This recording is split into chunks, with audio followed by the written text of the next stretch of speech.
السلام عليكم ورحمة الله وبركاته.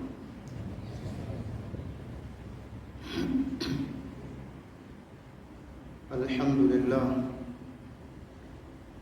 لك الحمد تم نورك فهديت، ولك الحمد عظم حلمك فغفرت، ولك الحمد بسطت يدك فأعطيت، أنزلت كتابك العظيم هدى ورحمة وجعلته شفاء ونعمة، يذهب عن الأبدان الأدواء والأوصاب، كما يزيل عن القلوب الجهل والشرك والارتياب. وأشهد أن لا إله إلا الله وحده لا شريك له، وأشهد أن محمدًا عبده ورسوله صلى الله عليه وسلم تسليما كثيرا. أما بعد يكمحمد الله سبحانه وتعالى na kumtakia rahma na amani mtume wetu Muhammad alayhi salatu wassalam. Ikhwatul Islam wal iman, ndugu katika Uislamu na imani, na kuhusieni nami nikihusia nafsi yangu kumcha Allah tabaraka wa taala. Fahiya wasiyatullah lilawwalin walakhirin, na kumcha Allah ni wasia wake Mwenyezi Mungu subhanahu wa taala kwa wale waliotangulia katika wanadamu na majini, na vile vile kwa wale waliosalia duniani leo katika wanadamu na majini. Allah anawahusia ya kwamba wamche yeye peke yake. Na attaqwa kwa taarifu au kwa maelezo mafupi ni kutekeleza aliyoamrisha Allah subhanahu wa ta'ala na kukomeka kwa yale aliyokataza Allah tabaraka wa ta'ala. Hii ndio maana ya uchamungu kwa ufupi. Ikiwa leo tuko ndani ya siku ya Jumanne baada salatu dhuhur, kama ada yetu katika siku hii huwa tuko na darsa ambalo yataallaqu bi'alami aljinni washayatin, linafungamana na ulimwengu wa majini na mashaitani wote kwa jumla. Ikiwa leo tunaanza sehemu ya kwanza al-adau baina al-insani wash-shaytan, uadui baina ya mwanadamu na shaitani. Uadui huu aliotangaza kwanza ni Allah tabaraka wa taala aliposema, inna ash-shaytana lakum aduwwun fattakhidhuhu aduwwa innama yad'u hizbahu liyakunu min ashabis sa'ir. Uadui huu ambao leo ndio maudhui yetu ya kwanza katika mwezi huu wa Shawwal baada ya Ramadhan al-Mubarak, ni uadui baina ya mwanadamu na shaitani, sio baina ya Muislamu au baina ya waumini, ni baina ya wanadamu wote, awe mtu ni Muislamu au si Muislamu, afahamu ya kwamba yeye ana vita baina yake na shaitani, kwa sababu yule ambaye kwamba si Muislamu anapofikiria mawazo ya kuslimu, shaitani usimama mbele yake, nyuma yake, mkono wa kushoto na kulia, kumletea kila hoja kwenye ubongo wake. Ukislimu itakuwaje watu wako?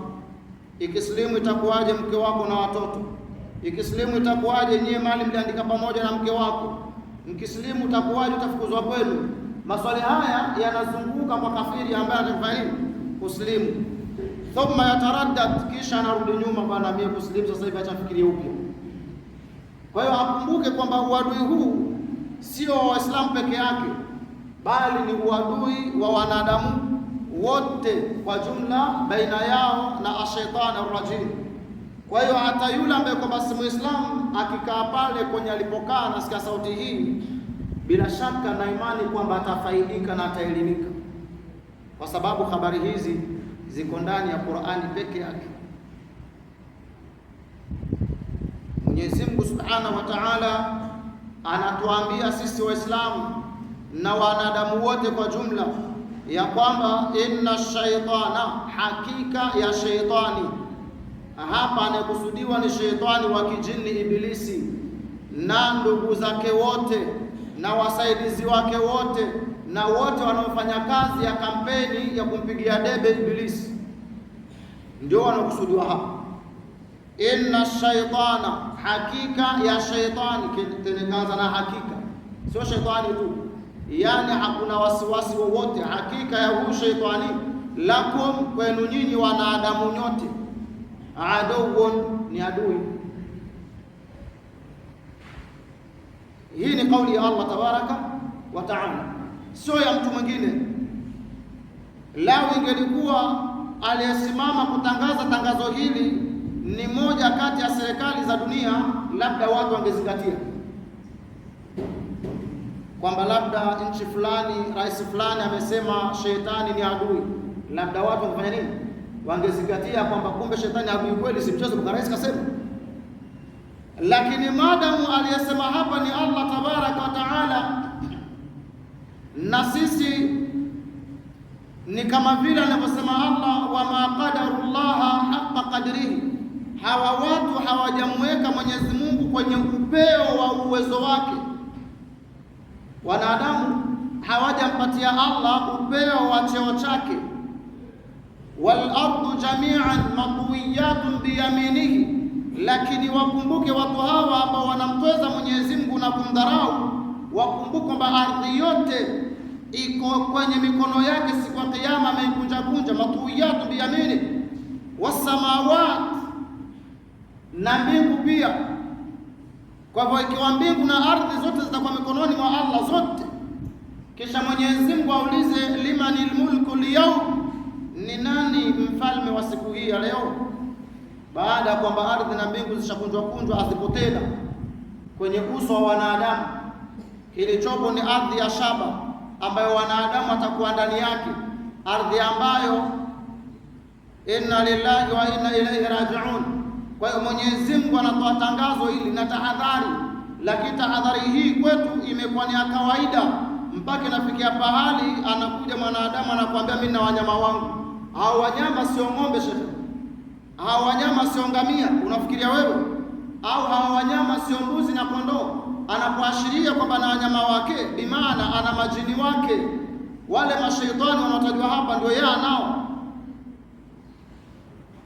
Sasa tuangalie Mwenyezi Mungu na huyo anayesema na wanyama wangu, na wallahi utawatafuta wanyama wake ni kina nani, utawatazama nyumbani kwake hakuna wanyama, afugi chochote, lakini ana wanyama wake, kuashiria kwamba ana majini wake. Sasa tumsikilize Allah tabaraka wa taala, kisha tupate faida tutakapomsikiliza Allah jalla jalaluhu alipotuambia inna shaitana, hakika ya shaitani, lakum, kwenu nyinyi wanadamu, aduun, ni adui. Kwa hivyo tukasema mienda wanyama wangu, hao wanyama zako ni adui zako hao.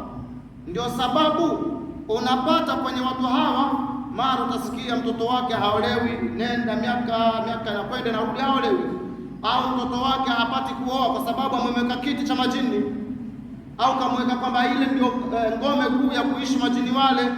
Na majini wale maadamu wamekubalika na yeye kumtumikia, ni lazima na yeye atoe makafara mbalimbali. Wanapata mtu huyu watoto wake wanakosa vibarua, ama hawapati kuzaa ama kuoa na kuolewa kwa sababu ya upuzi huu aliojiwekea.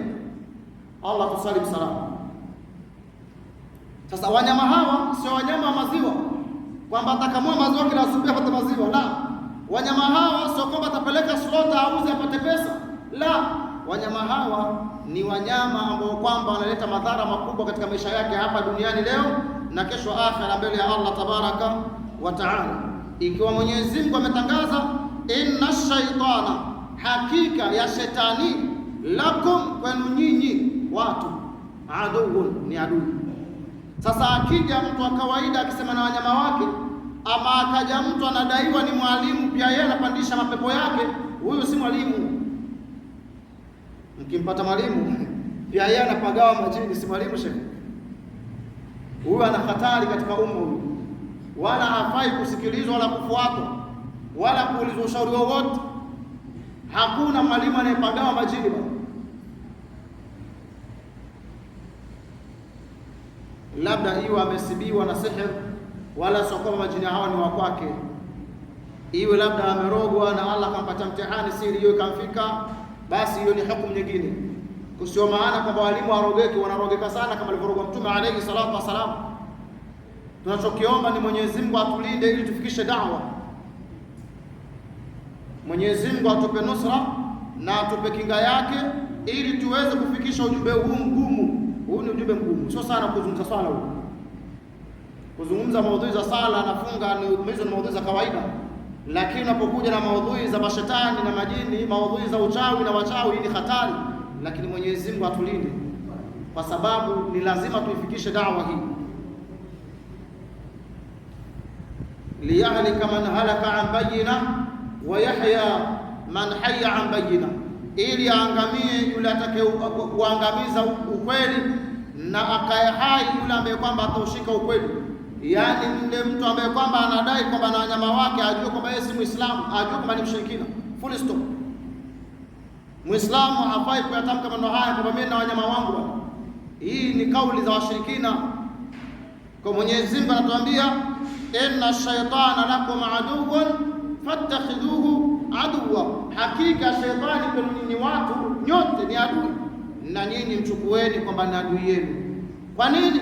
Innama yad'u hizbahu liyakunu min ashabis sa'ir, kazi yake ushetani ni kukusanya kundi lake ambalo litakuwa ni la watu wa motoni. Hiyo ndo kazi yake tu. Kwa hivyo shetani huyu alipofahamu kwamba mie shalaaniwa, abadan sina janna mbele ya Allah tabarak wa taala, kuna wajini wenzake ambao kwamba ni wapiga debe wake, ni kina Rohani na Subiani na wengineo.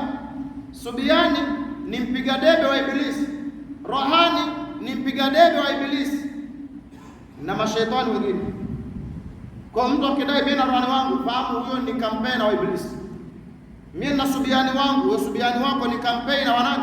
Wa Ibilisi. Anafanya kazi hiyo kwa ajili ya faida nani? Ya shaitani rajim, ambao kazi hii mwisho wake anataka kupata watu ambao watakuwa ni wapi? Motoni. Hadha huwa alqadhiya. Hili ndio jambo ambalo liko wazi. Kwa hiyo al-adau, uadui baina al-insani, baina ya mwanadamu wa shaitan na shaitan. Hii ndio maudhui yetu ambayo tunaianza hilqa hii mpaka pale Allah tabarak wa taala atakapotuafikia. Asbabu al-adau, sababu za uadui. Kwa nini kuna uadui baina ya shaitani na wanadamu? Kwa nini? Sababu zake zilitokea wapi? Ilikuwa kuwaje mpaka sisi tukawa na vita baina yetu na shaitani wa kijini? Kwa sababu sie ni wajuzi. Ibilisi yeye wa zamani mno. Ibilisi yeye ni wa zamani mno. Watu wote wanaumbwa na kuja duniani, yeye yuko. Sasa sisi na yeye tunakoseana wapi? Tulimkosa nini? Ili sisi tuelewe na ili afahamu yule mtu wa Rohani na Subiani kwamba yule aliyokuwa naye sio rafiki yake, sio rafiki yake, huyo ni adui wake, huyo ni adui wake. Kwa sababu gani? Suratul Qaf, Mwenyezi Mungu Subhanahu wa Ta'ala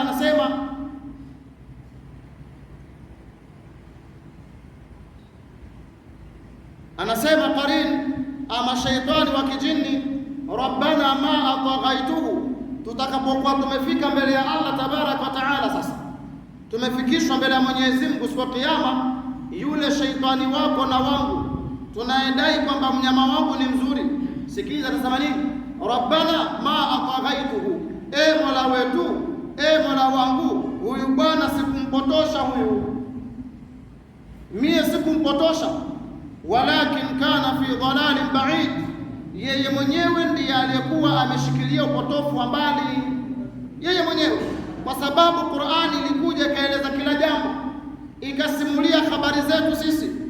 kila tulivyo, lakini yeye mwanadamu mwenyewe alikuwa ameshikilia barabara ya upotofu. Hii ni aya la Qur'an. Rabbana ma atghaytuhu walakin kana fi dalalin ba'id qala la tahtasimu ladayya wama ana bidhallamin lil'abid. Rabbana ma atghaytuhu, Mola wetu. Mashaitani hao wanazungumza mbele ya Mola siku ya Kiyama, sisi hawa watu hatukuwapotosha. Kwa nini? Qur'ani ilikuwepo ikieleza hatari yetu na balaa zetu, wakakataa kuifuata Qur'ani. Walakin kana fi dalalin ba'id, yeye mwenyewe alikuwa ameshikilia upotofu wa mbali kabisa, alikuwa amepotea vibaya mno.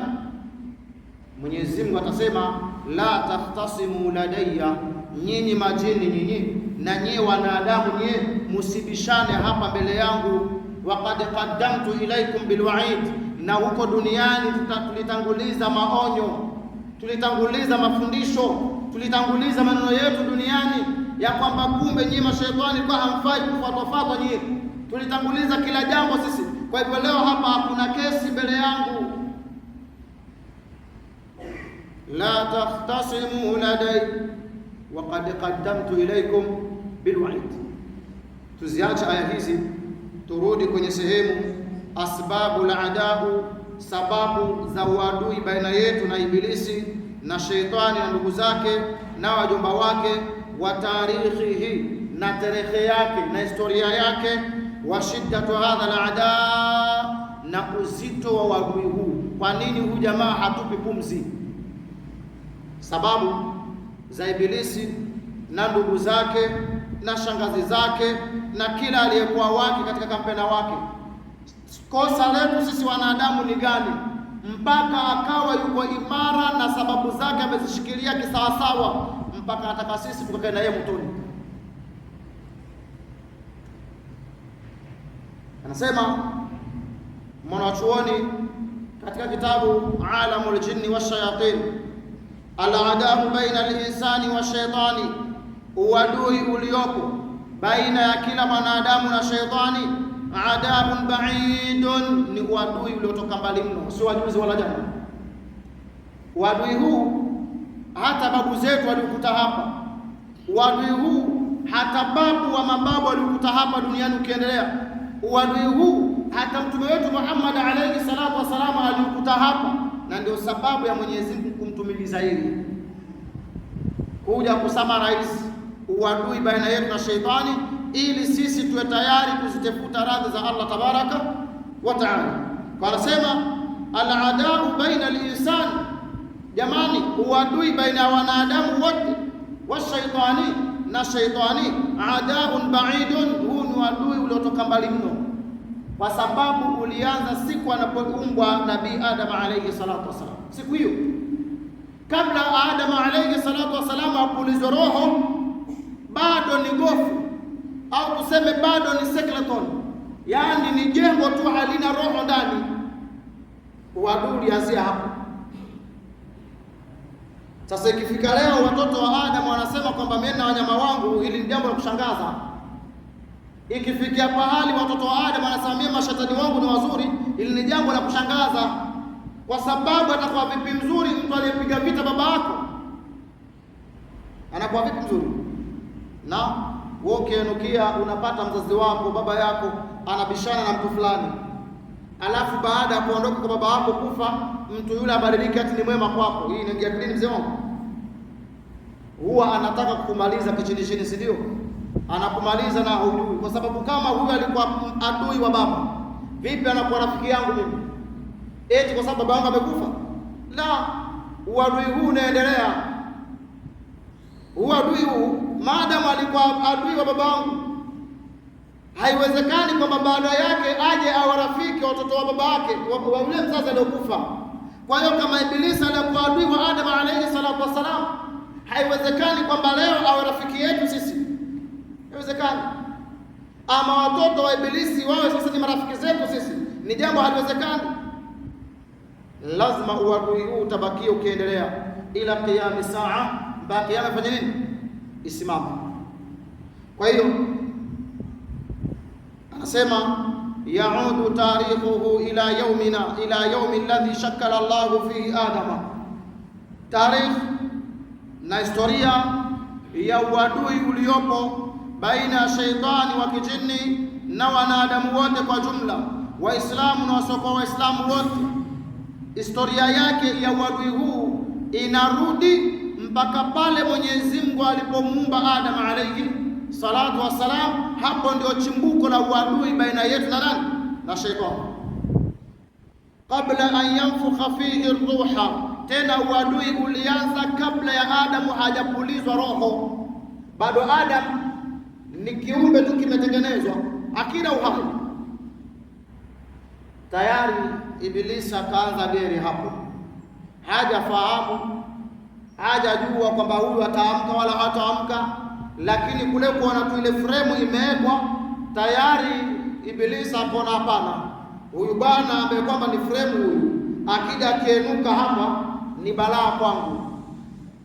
Kwa uadui ukaanzia hapo.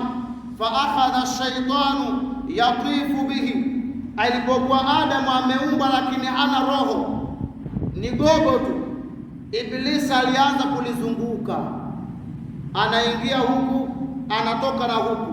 Bado Adam ni ajwafu ni umbile ambalo kwamba bado ni tundu katikati, yaani akisimama anaona tundu kutoka huko mpaka mdomoni inatoka.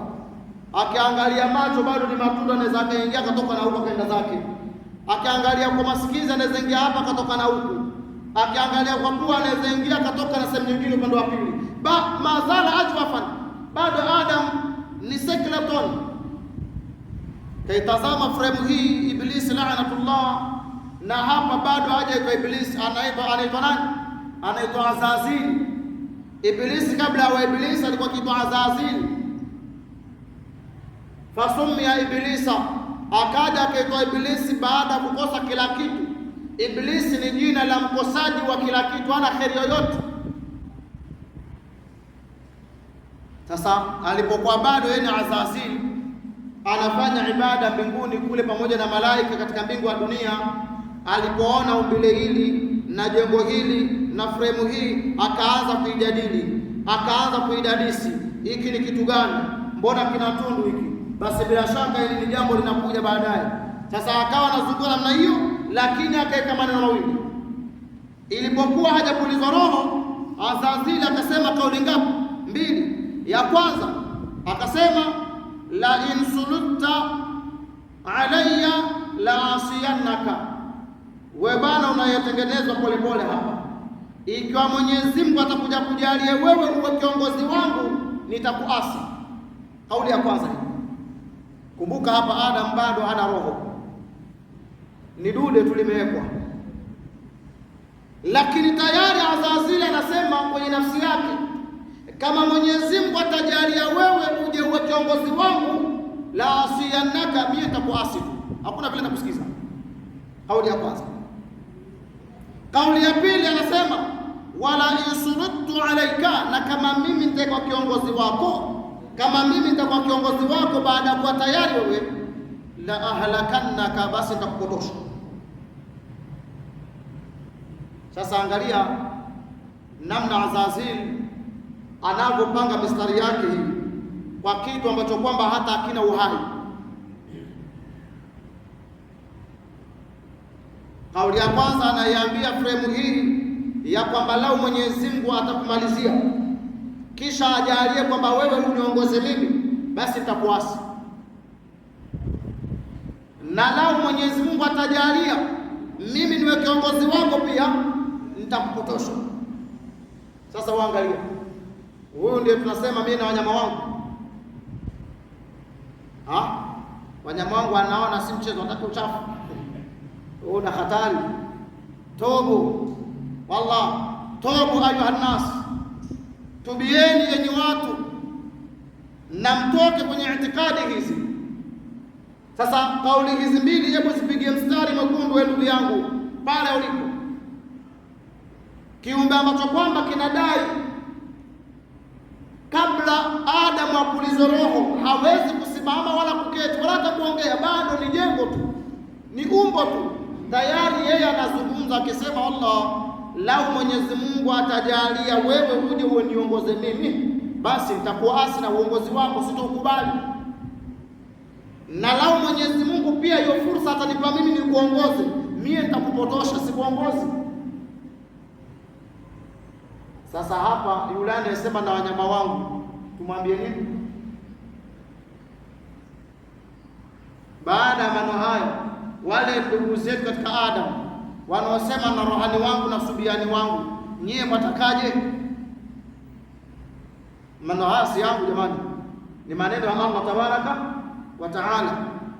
Sasa ikiwa Mtume alayhi salatu wasalam anamuona bwana mmoja amevaa mkononi mwake hilqa.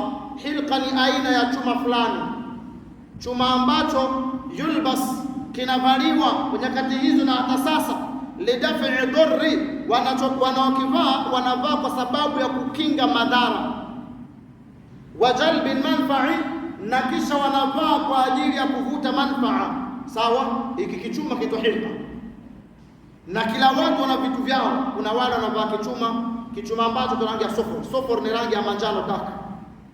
Kile kichuma kinakaa kama mfano gold. Sawa, kinavaliwa ima kimeungana ama kijaungana, kile siku rembo. Na wale wanaovaa wanajua naambia nini? Hawavai kwamba eti au handsome, ama hawavai kwa sababu hawa ni urembo, la, wanavaa kwa itikadi zao za kishirikina. Huo ndio kweli. Ama shekhe wanavaa ni urembo. Sababu ndugu yangu ni mzee wangu, anaweza kwamba babu yangu hata baba. Sasa nimuulize masala yako. Kichuma hiki ndugu zangu wanavaa ni urembo. Hawavai kwamba ni urembo, wanavaa kwa itikadi za nini? Za kumshirikisha Allah tabaraka wa taala. Mfano wake ni zile pete za mvuto, pete za bahati, pete za subiani, pete za rohani, zinaingia kwenye hukumu hii. Mfano wake inakuja azma ya aina yoyote, ima ni azma ya maviapaka zile za kienyeji huku, ama ni azma za wadomba zile za kuandika maandishi Qur'ani, ile pia azma haifai. Sasa ikiwa ni zile azma za huku kwetu za maviapaka na mbwa choma pamoja zikasukwa, hiyo pia iko ndani. Ama ikiwa ni zile za kidomba za kuandikwa aya moja ya Yasini kipande nusu aruki ya Ayatul Kursi, kipande nusu ya matusi ya kijini, kwa sababu ziko hivyo. Hii yote inaingia kwenye hukumu hii. Sasa Mtume alayhi salatu wasalam anamuona bwana mmoja kaivaa hilqa, ikiwa ni ya chuma ama ikiwa ni ya uzi. Jamii ya Wahindi wanavaa uzi, wani uzi nyeusi ama nyekundu au rangi nyingine wanavaa. Sawa. Ukija kwa jamii zetu hizi, haya ni yale mapande sijui azma na vitu vingine, zote hizo zinaingia hapo. Sasa Mtume anamwambia yule bwana aliyevaa hichi kidude hiki, akamuuliza kwanza, maagi hii uliovaa ni nini? Kwa sababu huwezi toa somo mpaka ujue shida, huwezi tatua jambo mpaka ujue shida ya jambo. Kwa Mtume akawa mwepesi, akamuuliza yule bwana, maagi hii uliovaa ni nini? Yule bwana akamwambia, hii minal wajina, hii ni katika kinga. Na Mtume akamwambia, la tazidu laka illa wahan, hii ulioivaa unadai ni kinga, haiongezi kwako ila mazito, haileti chochote isipokuwa mabaya, haileti faida yoyote isipokuwa dhiki na dhambi. Na wallahi wale wavaaji wa pete za mvuto na bahati wanatabu hawana, wenye pete za subiana rohani wana shida hawana. Kama alivaa kwa sababu kiuno kinauma, atapewa nyingine mguu unauma. Kama atapewa mguu inauma, atakwenda akapewa masikio asikie yameziba. Kama masikio yamefunguka, atapewa macho yanapoteza nguvu au vizuri. Kila siku mpaka mwisho vidole vinajaa vipete ya mashetani. Sasa ile yako ulionunua dhahabu nataka mkeo avae, ataivaa mkono upi ndugu yangu? Vidole vya mkono wa kulia vimeisha na pete za majini. Vidole vya mkono wa kushoto vimeisha na pete za majini. Bado na miguu. Sasa Mtume akamwambia, hii haiongezi kwako ila tabu na mateso na dhambi. Akamwambia, ambidha, kwa lugha anziha, ivue. Anatakiwa Muislamu akimwona jamaa yake amevaa vitu hivyo mwambie vua.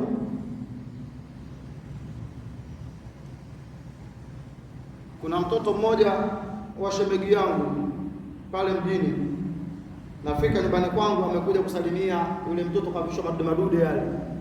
Mimi nikasema kwa sauti, ikiwa mama yake na yule baba yake ambaye ni mlamu wangu yuko pale, kaambia nachukia hizi vitu ndani ya nyumba yangu, zivueni nizichome moto, na huyo mtoto kama tatizo lolote baada ya leo nileteeni, nitamshughulikia. Kama halali anapiga ukelele atakikula, ikiendelea tabia hii mleteni. Hajaletwa, nikamfanyia dua wala chochote, na zikavuliwa na mtoto anaendelea na maisha yake. Sasa tabu gani hii?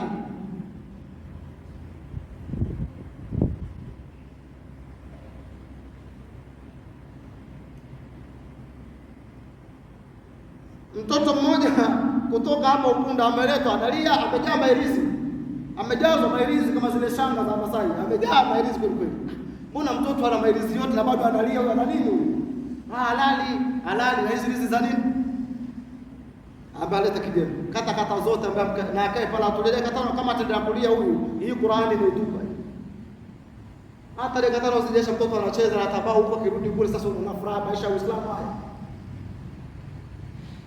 Hii ndio raha ya Uislamu. Sasa kama andikia dua, msomee mtoto wako dua hii asubuhi na jioni, Allah atampatia afya. Kwa ndugu zangu Waislamu, inapokuja habari hii ya mashaitani ni habari nzito, na tukiangalia shaitani mkubwa ambaye ni Ibilisi, tuache rohani wadogo hawa, tuache subiani hawa kwenye dustbin, tutaona faida yote hawa. Tumwangalie Ibilisi sasa, ambaye yeye ndio amewatawali hawa, yeye ndio anapatia chuti hawa. Anasema kumwambia Adam kabla atoe roho. Wewe fikiria hapo, huyu Adam haja atoa roho, lakini anasema nini? Ikiwa Mwenyezi Mungu atakujalia wewe ukiamka hapa ni kiongozi wangu, mimi nitakuasi, na Allah akinipatia mimi uongozi juu yako, mimi nitakupotosha. Sasa Muislamu aliyekuwa na busara na akili za kisawasawa, hebu na afikiria haya maneno, kwamba huyu jamaa hata ule uongozi angepewa yake uongoze dunia, anasema si angetupotosha.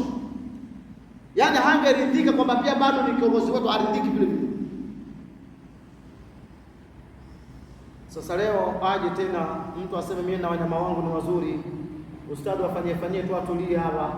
Mimi na basi wafanyie watulie, kama utaki nenda na wanyama wako ndio motoni. Nenda na wanyama wako, ukifa ndio nao motoni. Hakuna kauli nyingine. Uhshuru alladhina zalamu wa azwajahum wama kanu ya'budun. Allah anasema ndani ya Qur'an sura Safat, wakusanyeni wale waliodhulumu. Wadhulumu kina nani? Walioshiriki, waliokuwa na dhambi za shirki, wakusanyeni pamoja. Wazwajahum, tena na bibi zao. Kwa nini sema na bibi zao? Kwa sababu mwanamke wa Kiislamu kishagundua mume wake ni mshirikina, aachwe aondoke. Mzee wa Kiislamu kishafahamu mke wake ni mshirikina, ampige talaka ende zake, hata 20 ampige nazo. Lakini hapa anatajwa mwenyewe baba. Yaani wewe ushagundua mke wangu huyu ni mtu wa malimbwata huyu, mara ameenda huku, mara ametengeneza hiki, mara amekuja na hiki, mara anamshikana na mdawa huu, muache shekhe huyu. Ulaika yad'una ila an-nar wallahu yad'u ila al-jannati wal maghfirati bi'idhni. Sura Al-Baqara, ya kwamba wala tankihul mushrikati hatta yu'minna. Anasema msiwaoe wanawake wa kishirikina mpaka wawe na imani. Sio wasilimu, wawe na imani baada ya Islamu. Yaani asilimu kisha atengeneze Uislamu wake mpaka ukubali kwamba huyu hata akagonjeka tena haudii kishirikina huyu, ndio sasa ni halali kumuoa. Wala tankihul mushrikati hatta yu'minna wala amatun mu'minatun khairun min mushrikatin walau a'jabatkum. Na mwanamke mtumwa ni bora kwenu nyinyi kumuoa kulikoni mwanamke mshirikina, hata kama atakuvutieni vipi. Bimaana hata kama atakuwa ni shangingi aina gani, ni mrembo aina gani, usitatizike bwana. Allah anakuambia hili alifai. Na mwanamume naye inakuja kwa wanawake wa Kiislamu, wala tankihul mushrikina hatta yu'minu, wala msiwaozeshe wanaume wa kishirikina mpaka wapata imani. Wala abdun mu'minun khairun min mushrikin walau a'jabakum, na mwanamume mtumwa wa kawaida asiyekuwa na kitu chochote, huyu ni bora wa kiimani kulikoni mshirikina, hata kama atakuvutieni kwa senti zake na maisha yake na ukwasi wake. Ulaika yad'una ila an-nar. Mwenyezi Mungu asema jamaa hao, mwanamke mshirikina au mwanamume mshirikina, hawa da'wa yao ni kuwaita watu kwenda wapi? Motoni. Kwa mwanamke wa Kiislamu akiolewa na mwanamume mshirikina, afahamu mwanamke huyu hakuna atakalipata ila nini? Jahannam. Na vile vile mwanamume wa Kiislamu akisawasawa akabaki na mwanamke mshirikina, hakuna analolitafuta kwa nini? Jahannam. Ulaika yad'una ila an-nar wallahu yad'u ila al-jannati wal maghfirati bi'idhni. Mwenyezi Mungu anaitana kwenye msamaha na pepo kwa idhini yake. Hii ni aya sura al-Baqara huko katikati huko. Kwa hiyo ndugu zangu Waislamu, uadui baina ya wanadamu wote na shetani ni uadui uliotoka mbali mno, na shetani uko mbioni kuhakikisha da'wa yake inaenea kwenye jamii. Anahakikisha kwamba wafanyakazi wake na waajiriwa wake wanafanya kazi kisawasawa, wala hawapumziki. Kwa hiyo alipokuwa Ibilisi ananena maneno haya kwa Adam kabla ya kulizwa roho ya kwamba la insulutta alayya la asiyannaka, wewe Adam, ikiwa Mwenyezi Mungu atakuweka kiongozi juu yangu, mimi nitakuasi kila jambo lako kunambia. Wala insuluttu alayka la halakannaka, na kama mimi nitapata uongozi juu yako, basi kumbuka nitakupotosha. Haya ni maneno ya nani? Ya Ibilisi. Allah atulinde na vituko vyake. Fa fi sahih Muslim, sasa katika hadithi sahihi ya Muslim, an Anas bin Malik radhiyallahu anhu, hadithi ya Anas bin Malik, Mwenyezi Mungu aradhnaye, qala, amesema, qala anna Rasulullah sallallahu alaihi wasallam, ya kwamba Mtume alayhi salatu wasallam amesema, lamma sawwara Allahu Adama, pale alipomuumba Mwenyezi Mungu, pale Mwenyezi Mungu alipomuumba Adam fil janna, katika bustani, pale Mwenyezi Mungu alipomuumba Adam ndani ya bustani, tarakahu ma shaa Allahu an yatrukahu, Mwenyezi Mungu alimwacha Adam akiwa ni jengo tu, ni shakli, ni shape, haina roho ndani yake, kwa muda aliotaka kuliacha shape hilo, muda mrefu sana. Allah alitengeneza dongo lile mpaka likawa liko kamili, hapo litia roho, akaliweka katika bustani, likakaa miaka. Azazil anazunguka huko na kuna tazama ni gani. Mtume anasema na haya, fajala iblisu yutifu bihi, Ibilisi akawa anazunguka kulitazama umbo hili ni dude gani hili, hii ni meli jamani ama ni nyumba hii, anashangaa ni dude gani, lakini yandhuru ma huwa, anachunguza hiki ni kitu gani. Falamma raahu ajwafa, pale Ibilisi alipogundua kwamba hili sasa likumbe lina tundu hili, tunaweza kuingia huko kwa huko, ajawf maana yake tu bado hajazibwa huyu, hana roho, akasema anajikontrola, kufunga mdomo, kufunga macho, hawezi, dude tu hili. Alipoona hii Ibilisi annahu arafa, Ibilisi aligundua, akajua annahu khalqan la yatamasaka, akagundua kwamba hili kumbe ni umbu, hiki ni kiumbe hiki, lakini kiumbe ambacho hakijiwezi. Hiki ni kiumbe lakini hakijiwezi, hakina faida, hakina nguvu hiki. Ndio pale anasema ni wa qulibal insanu dhaifa, na aliumba mwanadamu akiwa yeye ni dhaifu. Qur'an na nukuu.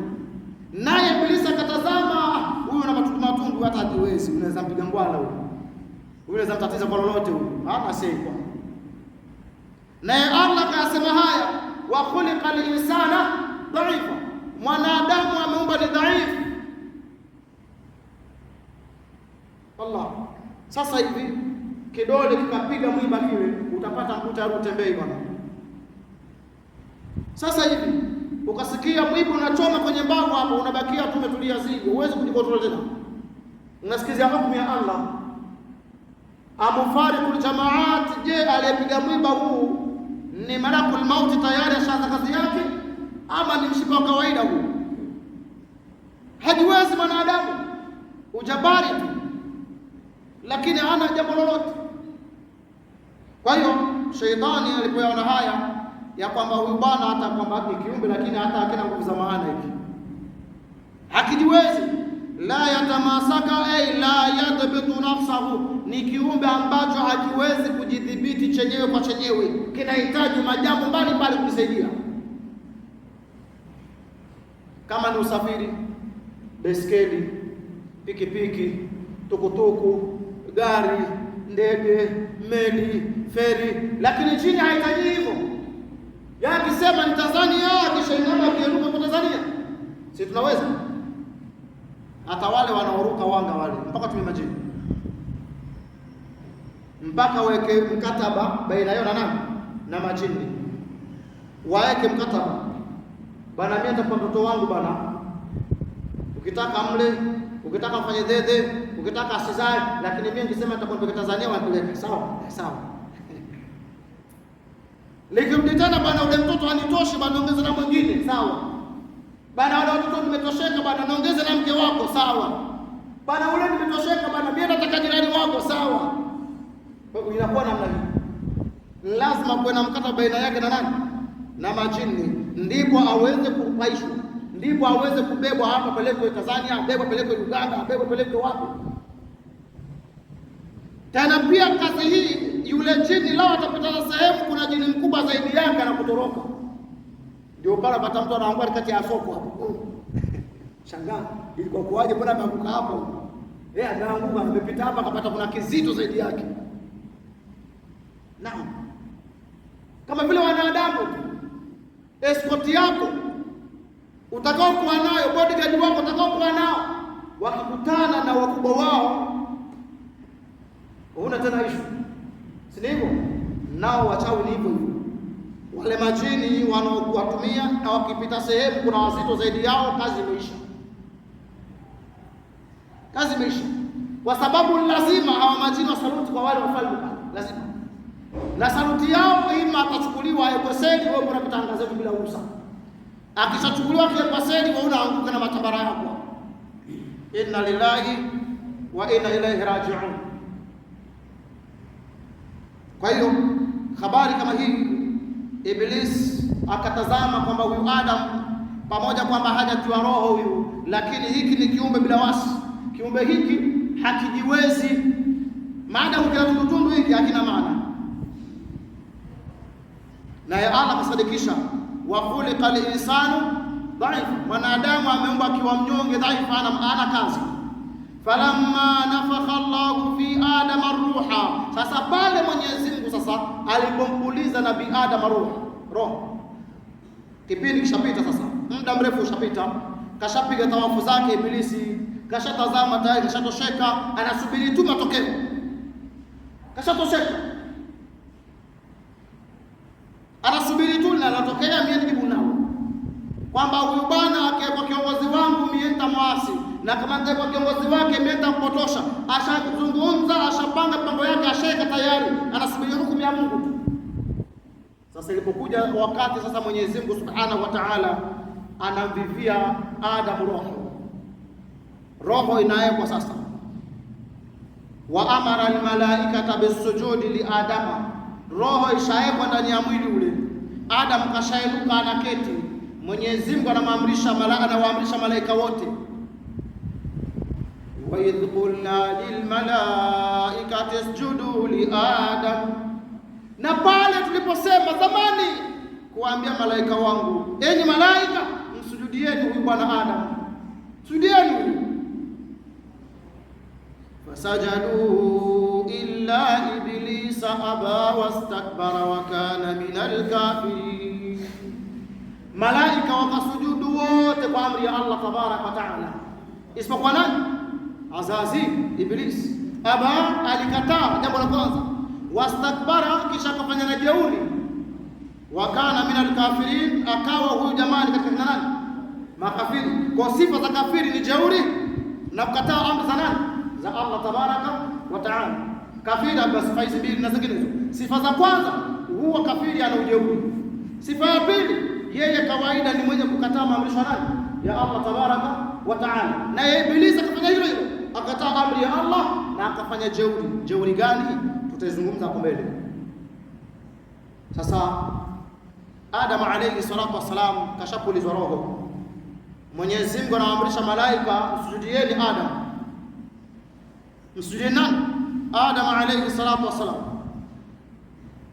Wa kana Iblisa yata'abbadu Allah ma'a al-malaikati as-samaa. Na wakati huu Mwenyezi Mungu anatoa amri hii, Iblisa alikuwa akifanya ibada pamoja na malaika wa mbingu wa dunia.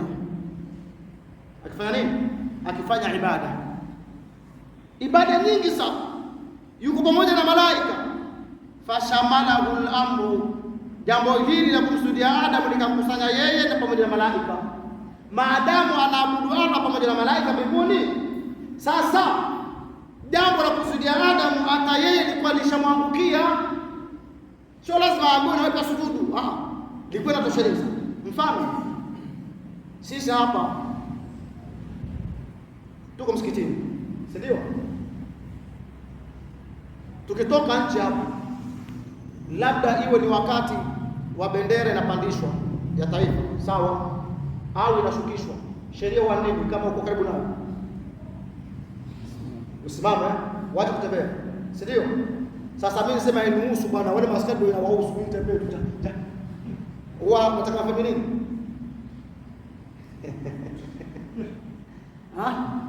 Maadamu wale maskari wako pale wenyewe wanapandisha bwana, ushukisha, mimi kwa akili yangu mbovu niseme inawahusu wao. Wao ndio wanafanya nini? Inawahusu. Lakini kumbuka niko karibu na ile situation, niko area pale, kisheria nataka kufanya nini? Nisimame, si ndio? Hata kama si askari mimi, sheria fanya nini? Nisimame. Maadamu niko wapi? Niko pale. Lakini sio watu wa Kenya nzima watasimama, uko labda mtu yuko porini anakuja sasa, bendera inashukishwa pale, yeye pia kula simame, la, kwa wale walio karibu pale, si ndio hivyo? Kwa hiyo Ibilisi alikuwa pale kwenye mtumke huyo. Kwa hivyo hukumu hata yeye kufanya nini? Asujudu, asisubiri kwamba mpaka niambiwe na mimi peke yangu kwa hiyo hapo ikija kwangu sasa Ibilisi sujudu, mimi sujudu. Sasa pale sio kwamba wale maaskari ndio wanafaa kusimamia ile bendera peke yao, hata sisi ambao karibu yake, ukisikia ile filimbi unafanya nini? Unasimama, kwa sababu ile hukumu ni kwa yeyote aliyokuwa karibu wewe. Kwa hivyo hukumu hii ya kwamba Mwenyezi Mungu aliwaamrisha malaika sujuduni, naye Azazili alikuwa pamoja na malaika wale, ilikuwa hukumu yake fanya nini na yeye? Asujudu. Ndio Mwenyezi Mungu akamuuliza, ma mana'aka an tasjuda idh amartuk, jambo gani limekukataza kusujudu wakati amri imekuja? Sasa ukaulizwa, ndugu yangu, jambo gani limekufanya utembee hapa na wakati bendera inashukishwa mimi napandishwa? Jambo gani limekuzuia kusimama? Sio utasema bwana mimi askari lakini basi shukishi. Si ndio? Sasa Ibilisi na anaulizwa na Allah, jambo gani limekufanya usujudu idh amartu, wakati nimeamrisha wewe? Alisema nini? Ana khairun min, mimi Allah ni bora kuliko Mungu. Khalaqtani min nar wa khalaqtahu min tin, mimi ni bora, ndio sababu siwezi kusujudia huyu. Sasa tuangalie jini na malaika, bora nani? Na majini na malaika, aliokuwa bora kwa Allah zaidi nani? Malaika, si ndio hivyo? Mbona yeye aseme ni bora? Malaika mbona akusema si ni bora kuliko huyu? Kwa hiyo akasema Ibilisi kwamba mimi bwana ni bora. Khalaqtani min narin, mimi Allah umeniumba kwa moto, wa khalaqtahu min tinin, na yeye Allah kamuumba kwa udongo. Sasa siwezi mimi. Sasa hapo tunarudi pia kwa mwanadamu akajiona yeye ni mbora kwa sababu labda yuko handsome, kwa sababu yuko msujui misiniwalti, huyu ana jeuri kama nani? Ya Ibilisi. Kwa sababu wanadamu wote Mtume anasema wako nini? Sawa. Wako nini? Sawa. Hakuna tofauti ya Mwarabu wala Mwajemi, hakuna tofauti ya mweupe au mweusi, wote ni kitu kimoja, isipokuwa ubora wao unakuja kwenye kumcha Allah tabaraka wa taala. Sio maumbile wala sio rangi wala lugha, kwamba mimi bana mimi kabla fulani wewe kabla fulani, hao bana hawana maana. sababu eti ya kabila. La, ukabila huu ni uvundo katika Uislamu, haufai ukabila. Uislamu umekemea vikubwa jambo zima la ukabila. Na ukimwona mtu anapigania masala ya ukabila, ujue ni mpuzi kweli, wala hana maana kwenye jamii kabisa. Kwa sababu sote tunatokamana na Adam alayhi salatu wasalam, wa Adam min turab, na Adam anafanya nini? Na udongo. Sasa akiwa mtu ni mweupe au ni mweusi, akumbuke yeye na ule mweupe na mweusi wote kitu kimoja tu. Na hizo lugha Mwenyezi Mungu ameziweka litaarafu, ili watu wajuane kwamba huyu ni Mchina, huyu ni Msomali, huyu ni Mdigo, huyu ni Mduruma. Basi litaarafu, inna akramakum inda Allahi atqakum, mbora wenu mbele ya Allah ni yule anayemcha Allah subhanahu wa ta'ala. Basi kwa hiyo tukimalizia, kwa sababu ya nyakati zimesonga, katika kikao hiki cha kwanza baada ya Ramadhan al-Mubarak, Mwenyezi Mungu Subhanahu wa Ta'ala anaamrisha kwamba malaika wamsujudie Adam. Wa kana Iblis yataabadu ma'a al-malaikati as-samaa, na Iblis wakati huu naye alikuwa pamoja akifanya ibada na malaika wa mbinguni. Fashamalahu al-amru, jambo la kumsujudia Adam naye pia likamkusanya pamoja, kwamba yeye pia amri ya kusujudu ilikuwa imemwangukia. Walakinahu ta'adhama fi nafsihi, lakini Ibilisi alijibosisha kwenye nafsi yake, akaona kwamba yeye ni bora. Wastakbara, na akawa na kiburi. Wa aba sujudu li Adama, akakataa kumsujudia nani? Adam alayhi salatu wasalam. Akasema ana khairu minhu khalaqtani min narin wa khalaqtahu min tin.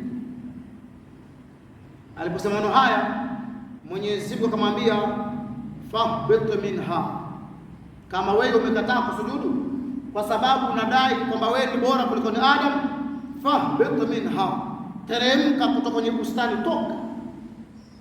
Fahbit minha, shuka kwenye hili bustani langu, ondoka hivi. Uende wapi? Fama yakunu laka an tatakabbara fiha, kwa sababu haukustahili kufanya jeuri ndani ya bustani langu. Wewe haukustahili jambo hili, haukuwa na mamlaka ya kuchagulia hukumu. Fakhruj, amri nyingine inakuja, toka. Mwanzo wa aya aliambiwa shuka, katikati ya aya aliambiwa toka, bimaana hakuna kubaki. Ni sawa sawa ufike pale unagonga au yaani soto kama moja, toka kama tatu zimefuatana. Hiyo inaashiria nini? Hakuna kusita sita. Yaani unagusa pazia tu inakuja toka mara ngapi? Mara tatu, toka. Hii inapashiria kwamba hakuna ruhusa nyingine. Kwa Mwenyezi Mungu anamwambia kwanza fahbit minha, shuka kwenye bustani. Katikati aya anamwambia fakhruj, toka. Kwa sababu hukustahili kufanya jeuri, hukustahili kukataa, huna mamlaka ya kusema mimi nafanya masifani. Innaka minas saghirin, kisha akamwambia neno la mwisho, wewe ni katika watu wa chini kabisa. Asaghir ni watu wenye kudhalili, yani wadhalilifu. Wewe ni katika watu, ni katika ziumbe ambazo hazina maana. Innaka minas saghirin, wewe ni miongoni mwa watu wa viumbe ambao kwamba havina faida. Innaka minas saghirin, wewe leo umekuwa miongoni mwa vitu ambavyo havina natija yoyote. Baada ya kwamba kabla ya hapo ulikuwa ni mwenye ibada, ukisujudu kila kona mbingu, ukifanya hili na lile, lakini kwa tendo hili wewe leo umekuwa katika watu wa chini. Al-Imran, aya hii ama aya hizi zipo ndani ya sura Al-Imran, sura Al-Araf, aya ya 12. Araf aya 12. Tuangalie zinaendelea vipi, kwa sababu kuna habari nzito ya shetani hapa. Tupate faida kwanza, alafu tufungie hapo ama tumalizie darasa yetu tuje tuendelee. Lakini tupate faida na aya hizi ambazo Mwenyezi Mungu alizinukuu juu ya shetani, ambaye leo jamii inasema mimi na mnyama wangu. Dada yangu hauna mnyama wewe. Mimi na mnyama wangu wa kichwa. Kaka yangu hauna wanyama wewe. Wewe una balaa umezibeba. Wewe umejibebea balaa, matatizo ya siku ya kiyama. Sasa aya hizi zikiendelea kutoka aya 12 aya 12 Mwenyezi Mungu alipomwambia fahbitu minha fama yakunu laka an tatakabbara fiha fakhruj innaka min as-saghirin, akasema na yeye alipoambiwa kwamba wewe ni katika watu ambao hawana faida wala maana, ni katika viumbe ambavyo kwamba viko chini kabisa, akasema fa andhirni, Allah andhirni, basi nami nibakishe, ntazame. Kwa lugha ya leo, Allah ntazame sifi, yani aombe msamaha, anaomba muda, sio kwamba Allah natubu basi astaghfiruka ya Allah. Yeye anachokitaka Mwenyezi Mungu basi nakuomba nibakishe, haombi msamaha, bado ni mjeuri, bado ana kiburi. Yule mnyama tunadai sisi kwamba anatusaidia, wanatulindia maboma yetu, wanatazama biashara zetu, wanatufungulia uchumi wetu. Sikiliza maneno yake haya, anamwambia nini? Badala ya kufukuzwa na kufurushwa, sio kwamba arudi nyuma, anasema andhirni, Allah niate, nipe muda, mtazame ila yaumi yubathuna, mpaka siku ambayo watu wote wanafufuliwa. Yani sife kuanzia leo, Allah mie nibaki, mie niishe, mpaka viumbe vije kufufuliwa. Ndio sasa hapo jambo la kwako, ukitaka nife ama niendelee. Hiyo ndio maana yake. Qala innaka minal mundharin, Allah kamwambia wewe ni katika wale wanaotazama, basi utaachwa. Haya, muda huu utakoza nini? Muda huu.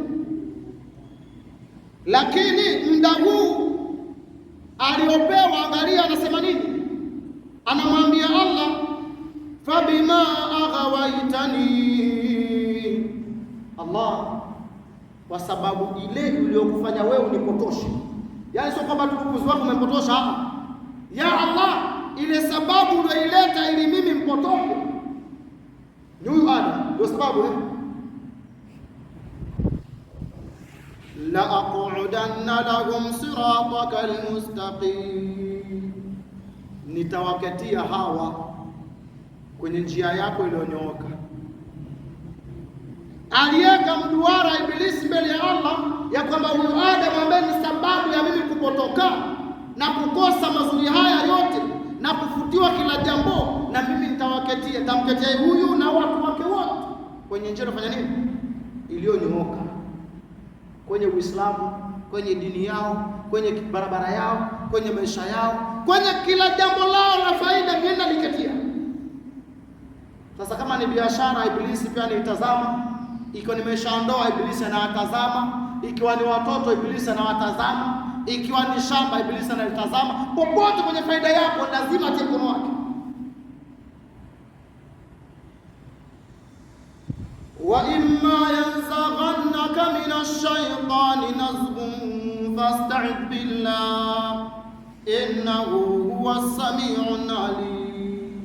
Sasa mwanadamu akishahisi, akishaona ya kwamba hapa kuna mkono wa shetani, hapo matatizo haya sio bure, haya kuna mkono wa shetani, vile tunavyosema kuna mkono wa mtu hapa. Ukishahisi hayo, Allah anasema nini? Fasta'id billah, taka ulinzi kwa Mwenyezi Mungu, kwa Allah tabaraka wa taala. Rudi kwa Allah jalla jalaluhu haraka sana. Ukishaona tu dalili hizi sio nzuri hizi, biashara inadorora pale nyumbani, maelewano yanaanza kuharibika, watoto wanaanza kurudukiwa, tafuta Allah yuko wapi. So watoto siku hizi wasikii bana, watoto 2000 hao kwa vigumu sana. La ahtanikanna wa dhurriyatahu illa qalila, anasema kwenye aya zingine, nitamwingilia huyu Adam na kizazi chake isipokuwa kidogo ambao watafaulu, nitawafuruga kweli hapa. Sasa wewe ndugu yangu Muislamu, ikiwa maneno magumu kama haya, inakuja vipi tena adai mwanadamu kwamba na wanyama wake wazuri? Inakuja vipi mtu aseme mimi na rohani wangu? Yaani unashindwa kula nyama na kula baba sababu kushughulikia hao wapuzi hao. Pata mtu amekonda kweli kweli, huko anashuka rohani, huko anashuka subiani, za dini hizi hata afya hauna wewe. watoto kawatazama na vitumbo afu mikono membamba, watoto wameshika mkanda kwa uso. Sasa shida gani hii? Allahu akbar, Allahu akbar. Allah tubakishe kwenye Uislamu na kufahamu Uislamu na tutumikie Uislamu mpaka mwisho wa pumzi zetu.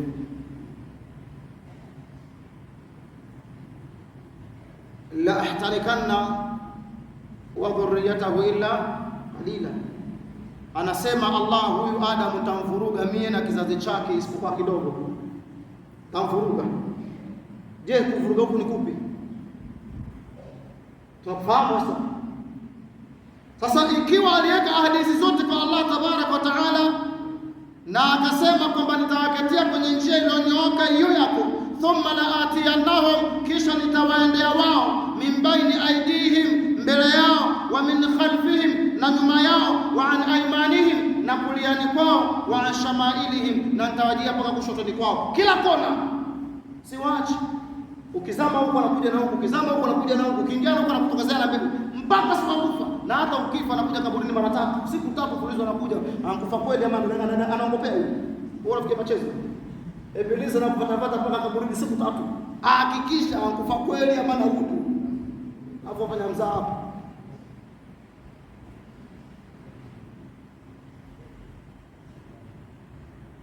Sasa anasema thumma la atiyannahum, nikishawaketia kwenye dini yako Allah, nikishawaketia kwenye Uislamu wako Allah, nikishawaketia hawa watu kwenye la ilaha illa Allah, sasa nawazuga kila kona. Hapa nimeketi, hakuna kupita rahisi, na huku pia nawazuga asiende, asitafute mmoja kupita huko.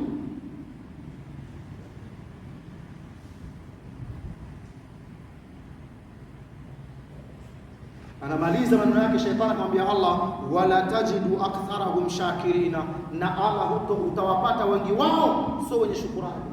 Hawakushukuru, hawana ibada, wapo tu wamechanganyikiwa. Utawapata hawa watu wengi wao Allah, utawakuta hawana shukrani kwako. Shukrani yetu sisi ni kuswali kwa Allah, shukrani yetu ni kufunga Ramadhani, shukrani yetu ni kuhifadhi imani ya Uislamu, shukrani yetu ni kuitumikia dini ya Allah tabaraka wa taala. Wala swala alhamdulillah, alhamdulillah. Hata jana anasema alhamdulillah, ukimfundisha jana anasema alhamdulillah, anasema si ndio? Hata kasuku ukimfundisha sema alhamdulillah, anasema alhamdulillah. Sio shukrani hii. Shukrani ya kweli ni kutekeleza ibada,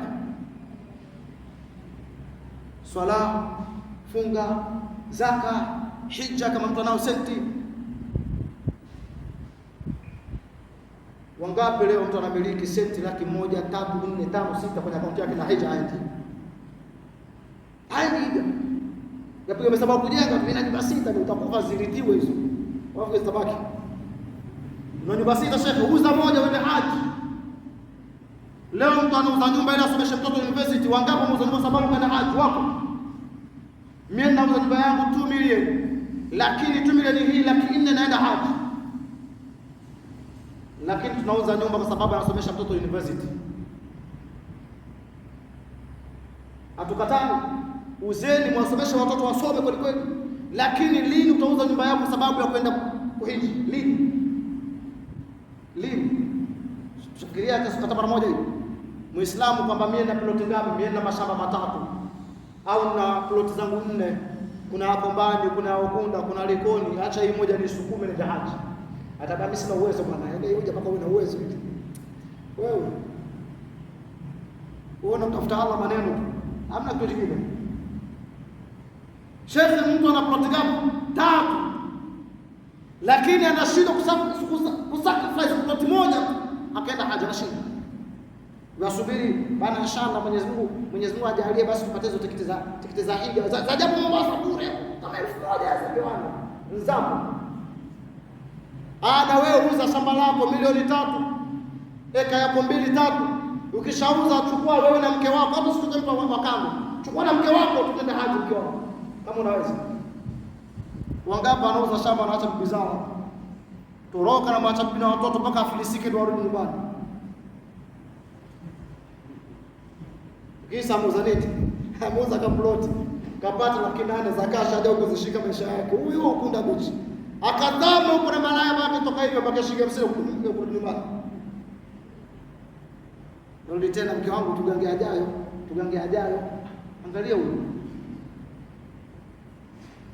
Mwenyezi Mungu hapa subira dada zetu, kwa sababu anaishi na watu hawana akili kweli kweli. Huo kweli. Sasa Muislamu anashindwa kuiuza ploti yake kwa ajili ya ibada ya nini? Ya hija. Anashindwa. Lakini anauza ile, anabadilika, anatupa watoto wake, anatupa mke wake, anatupa wazazi wake. Shaitan anasema wala tajidu aktharahum shakirina, ya Allah tawaketia hawa watu ni sawa sawa kila kona, na utawakuta wengi wao hawana shukrani, hawana ibada. Aliposema hili na akaona Mwenyezi Mungu atarudi nyuma, yani yomtia hofu Mungu. Haya maneno yani kumjaribu Mungu. Kumjaribu Allah. Huyu Allah atarudi nyuma, nisamee hapa vipi? Akamwambia nini Mwenyezi Mungu? Anasema ukhruj minha madhuman madhura. Sawa, nimesikia yako yote, lakini toka hapa ikiwa umebeba dhambi na umetupiliwa mbali, hauna faida tena.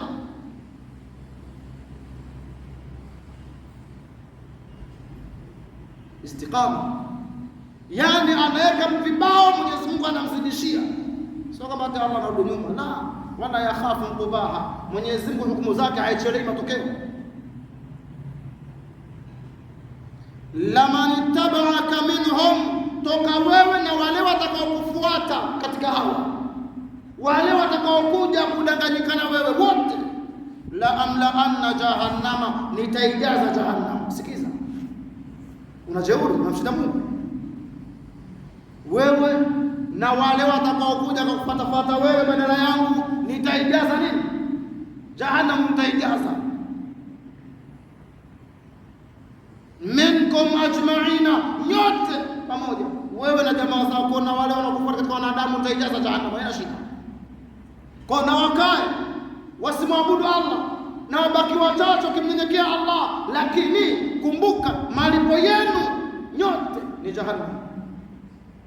Hii ni kadhia ya Allah tabaraka wa taala. Kisha Mwenyezi Mungu anarudi anamwambia Adam, sikiza, hii kesi inalumbwana. Adam yuko pale anaona. Adam anaona Ibilisi ndio huyu, Allah ndio huyu, na Adam ndio huyu. Anaambiwa ya Adam, Adam sikiza, unamwona mjinga huyu? Ndio sisi sasa, ni sasa sisi tunaambiwa, tunaona habari ya hawa wanyama, tunasema tayona skun anta wa zawjuka aljanna. Huyu bwana tunamfukuza, wewe Adam na mke wako kaeni hapa kwenye bustani sasa. Fakula min haythu shi'tuma, na mule kila kitu kwenye bustani hili, kuleni. Wala taqraba hadhihi shajara, lakini msisongelee mti huu mmoja tu. Hii kila kitu tafuneni hapa ndani hapa, huu mmoja tu msiule. Fatakuna min adh-dhalimin, musije na nyie mkawa, wewe Adam na mke mkawa na nyinyi miongoni mwa madhalimu. Mfano huo kwa makatazo ya Allah, fanyeni yote, lakini makatazo ya Allah msiaguse, msije mkawa katika nini? Madhalimu. Tukomea hapa, habari ni nzito. Mwenyezi Mungu amemzungumza sana huyu bwana, na mashaitani Allah amewajadili mno, ili sisi tuwe watu wenye maarifa. Tutakomea hapa kwa leo insha Allah taala. Mwenyezi Mungu atafiki na kheri, aturuzuku tauba kabla tujafa, atupe taufiki ya kutamka la ilaha illa Allah wakati wa mauti. Tunamuomba Allah tabaraka taala atupe mwisho mwema. Allah tunakuomba utupe mwisho mwema. Allah tunakuomba utupe mwisho mwema, mwisho ambao kwamba ni wenye kuridhiwa, mwisho ambao kwamba ni wenye kupendeza, mwisho ambao kwamba mwisho wake ni kuingia peponi. Allah tunakuomba tulinde na vituko vya wanga na wachawi. Allah tulinde kutokana na vituko vya wanga na wachawi. Allah tulinde kutokana na vituko vya wanga na wachawi, na utuhifadhi popote walipo, utuokoe pamoja na giza lao, usitufitinishe na balaa zao. Mwenyezi Mungu tunakuomba usitupe fitina za wachawi na wanga, utuepushe daima kama ilivyo kawaida yetu. Allah tunakuomba afya yako ili tupate kuabudu. Allah tunaomba afya yako ili tupate kuabudu. Allah tunaomba afya yako ili tubaki katika ibada. Wa akhiru da'wana alhamdulillahi rabbil alamin. Wassalamu alaykum wa rahmatullahi wa barakatuh.